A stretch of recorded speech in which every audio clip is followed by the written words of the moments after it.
आज चाहिँ मैले के खाएर यस्तो पिरो भयो त। Hey guys, welcome back to my mini vlog. तपाईँहरूलाई स्वागत छ मेरो न्यू मिनी भ्लगमा। हजुर सन्चै हुनुहुन्छ? हामी नि सन्चै छौँ।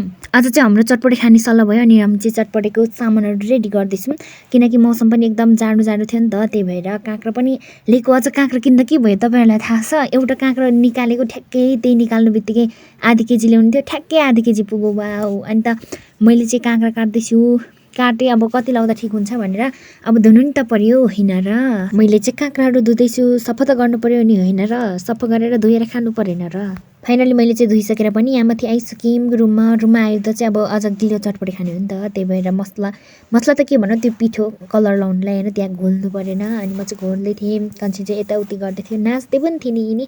यिनी नाच्नमा माहिर छिन् है। यता चाहिँ उसले काँक्रा काट्दैछ चट चट चट लाएर, अनि मैले चाहिँ यता त्यो गिलो चटपटेको लागि बनाउँदैछु। यसलाई चाहिँ के भन्छ अब, पिठै भनौँ होइन, बनाउँदैछु नि त। धेरै बाक्लो भयो चाहिँ अनि पानी ल्याउन, पानी थप्नुपर्छ भनेर पानी पनि थपेको। हेर्नुहोस् न है, कस्तो बाक्लो भयो चाहिँ, पातलो ठिक हुने नि त, होइन र? सबै कुरा काटिसक्यौँ। अनि एउटा बोलमा राखेर मैले चाहिँ मटरहरू खोल्दैछु। अनि नसकिने भयो क्या हातले, अनि चक्कु देऊ न भनेर चक्कुले गर्दैछु। निम्की पनि ल्याएको थियौँ, अनि सामानहरू सबै ल्याएको थियौँ। सबैमध्ये धनियाँ चाहिँ थिएन क्या अझ। अनि निम्की फुटाउँदा चाहिँ सबै पोखिएर गयो। बहिना गयो पनि छोड्ने होइन, कुकुरले हड्डी छोड्ने तर निम्की छोड्ने होइन भनेर मैले चाहिँ टिपिरहेको छु होइन।